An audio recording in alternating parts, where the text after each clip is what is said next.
mesmo assuntos complexos em coisas entendíveis, em coisas simples. Como é que Ah, você está, minha obrigada. amiga? Como é que você Tu- está? Tudo Tudo bem? bem, Joel? Obrigada aí pelo carinho. Boa tarde Que para você, isso? para Ana. Você Boa sumiu Boa do tarde. tarde, café? Você ouvinte. sumiu do café, ué? O que foi? Tá Eu trabalhando sumi do pouco, imagino. café, Ah. porque esse ano tá duro, né? A gente sai de uma Ô, pandemia, entra numa guerra, não tá dando, Eu sei gente. que o café tá caro, né? imagina quando O abrirem os livros café. de história daqui a algum tempo e falaram, imagina, arranjar uma guerra no meio da pandemia, Não, vocês só estão de falta. brincadeira. Exatamente. O café que estava R$ 12, hoje está 26, só para Tá citar aí. caríssimo, Agora, ô Ju, uma coisa me estranhou. Normalmente, quando há grandes movimentos nas grandes potências, o dólar acaba disparando aqui no Brasil, né? E dessa vez foi diferente. Esses movimentos estão jogando o dólar lá para baixo. É porque, por exemplo, o Brasil, como um país emergente, ele passa a ser uma alternativa interessante para investidores? A gente está descolado do resto do mundo já há bastante tempo, viu, nesse começo de ano, e até impressionante realmente com o conflito, né, geopolítico, com o risco de ter algum tipo de interrupção no abastecimento de petróleo. O mundo todo está estressado e a gente aqui parece que vive em outro planeta. A bolsa está subindo quase 1%, o dólar está valendo R$ 5,05 hoje, né? Deve a qualquer momento cair para casa aí dos R$ 4. Tem um monte de gente me mandando mensagem, inclusive em rede social, gente que pretende viajar, que tem sorte, né, de ter dinheiro para viajar, mas gente que também depende do dólar para negócio, para trazer importado, né, de fora e tal. Muita gente fala, e agora, será que eu compro, vai cair? E eu falo, gente, o mundo está tão doido, aproveita que está caindo, porque ninguém sabe o dia de amanhã. O que acontece com o Brasil é o seguinte, a gente está com o fluxo de estrangeiros vindo para o Brasil muito forte. Porque a taxa de juros aqui do Brasil é a segunda mais alta do mundo.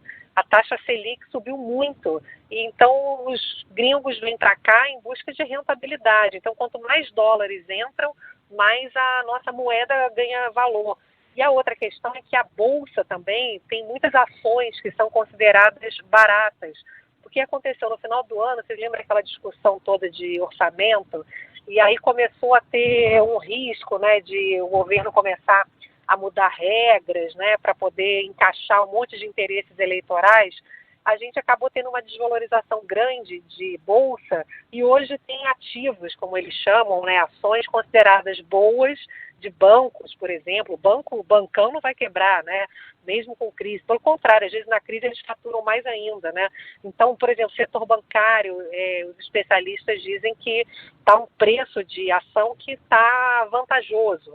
Então, tem alguns segmentos, commodities também, ligados a agro, petróleo, né, por exemplo, agora com essa disparada. Então, os gringos estão vindo para cá também porque tem ações consideradas baratas na nossa bolsa. Então, quanto mais entra dólar, mais o dólar fica mais barato aqui no Brasil. Se aumenta a oferta de moeda estrangeira. Agora, quanto tempo isso vai durar, a gente não sabe, né?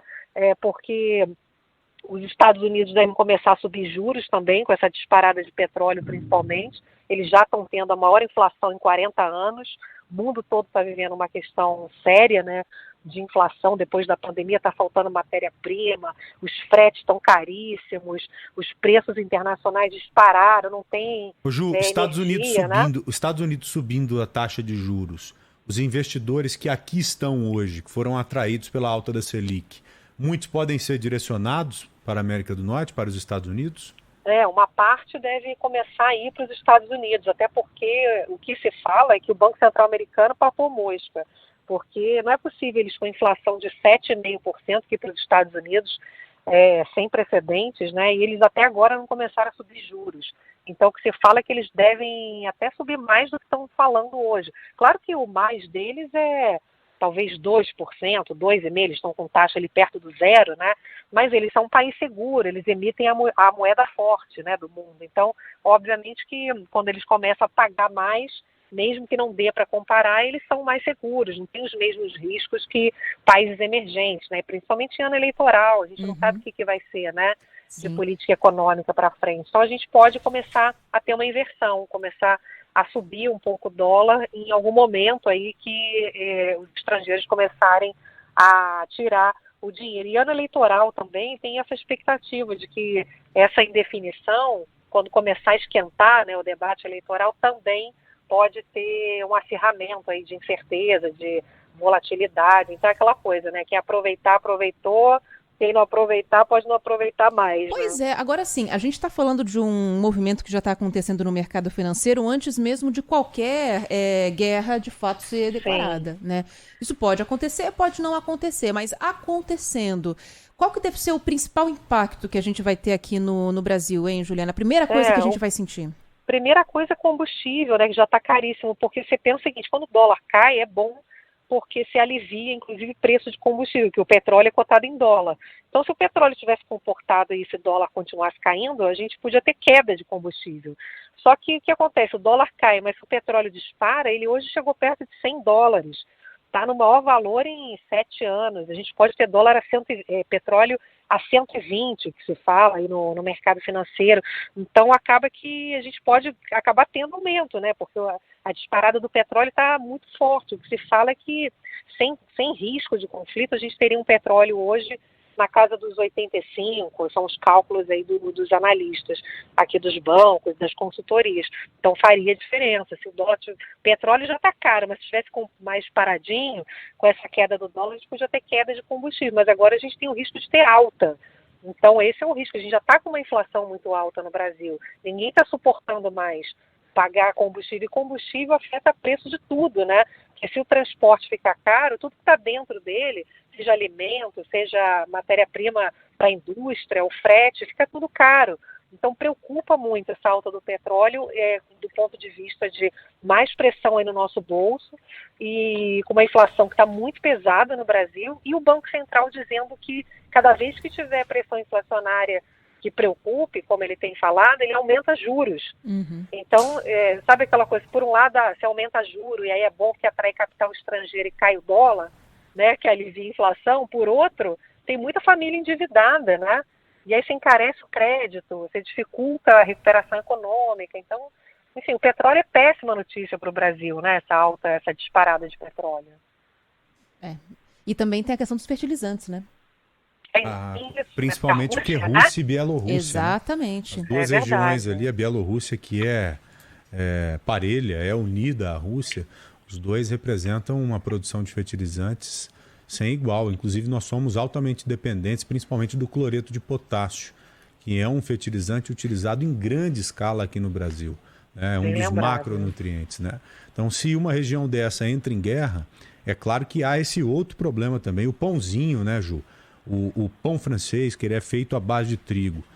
O trigo também, a Rússia é grande exportadora de trigo e milho também, você sabe que pode aumentar a carne, né? Exato. Porque o milho frango vai na come, ração. Né? O milho, Exato. Exatamente. Então tudo isso está atrelado, né, Ju? Tudo interligado. Você vê a pressão inflacionária, a gente, enfim, não sabe, né, se isso vai durar pouco, muito, porque até agora a Rússia diz que não invadiu a Ucrânia, né, que foi lá em missão de paz, ajudar os separatistas e tal. Se for uma coisa rápida, aí a gente pode, né, evitar uma coisa mais espalhada. Agora vai depender de quanto tempo esse conflito vai durar, qual é a extensão. Enfim, não dá pra gente saber o que passa na cabeça do Putin, né? Essa oscilação que estamos vivendo agora, com o dólar para baixo, se o momento voltar a ser pacífico, né? Se a Rússia resolver hoje, por exemplo, Ju, eu não vou invadir a Ucrânia, coisa nenhuma. Recuamos. Vou recuar com a minha tropa aqui, com as minhas tropas, vou retornar, ou seja, não tem mais essa história de conflito com a Ucrânia. Pode acontecer também, né? O dólar sobe de novo? Não, a expectativa é que a gente possa ter ainda um período aí de dólar baixo. Então, se a gente não tiver um conflito... É independente desse conflito? Ou independente. Acho que até pode cair mais, né? Porque, você acha que está mais ligado à Selic? Está mais ligado à Selic, é esse movimento internacional de busca por oportunidades aqui no Brasil. A gente está num momento bom, né? Ninguém imaginava que o dólar pudesse ceder tanto. Eu estava olhando o dólar no finalzinho do ano passado, estava 5,60. Então, uma queda significativa, né, caminhando para baixo aí dos 5, né? Ajudaria muito. Então, você sabe que eu acho que, pelo que eu tenho acompanhado, se não tivesse o conflito ali, Rússia e Ucrânia, a gente talvez já tivesse com dólar abaixo de 5, né? Então, a tendência, você vê, ela continua mesmo com esse risco que está acontecendo aí no mundo todo, afetando o mundo todo. E a gente parece que está vivendo descolado mesmo, né, da realidade por conta desse cenário que a gente acabou pegando esses bons ventos, né? Seria Sim. bom se não tivesse conflito para que a gente pudesse ter algum alívio aí no bolso, né? Dólar baixo ia ajudar muito a inflação aqui no Brasil. Agora o petróleo já não dá para garantir, porque o petróleo está diretamente ligado à Rússia também, que é um país que produz muito petróleo, correto? O problema maior está no petróleo. O petróleo era para estar na casa dos $85 e hoje está perto de 100. Então, se não tiver o conflito, a gente pode ver até queda do petróleo, porque ele subiu muito. Não é que vai ficar baratinho, né? Ano passado estava 70, então ele ir para 85 esse ano é alto. E por quê? Porque tem uma procura muito grande por energia, petróleo, e os estoques são baixos. Então a gente tem uma situação de petróleo hoje que a gente não pode esperar grandes quedas de petróleo. Agora, nessa casa de 100, é basicamente o risco de ter interrupção de fornecimento ali na Rússia. A Rússia, ela manda gás para a Europa, metade da Europa depende do gás da Ucrânia, da Rússia, né? E por baixo ali da Ucrânia passam gasodutos. Então, o tamanho do problema, né? Então, o petróleo pode cair da casa dos $100 quase hoje para cerca de 85 se não houver o conflito. Então, já é também um alívio junto com a queda do dólar, né? Uhum. Ok. Juliana Rosa, minha amiga, muito obrigado, viu, pela participação, como sempre, esclarecedora. Grande abraço, querida. Obrigada. Bom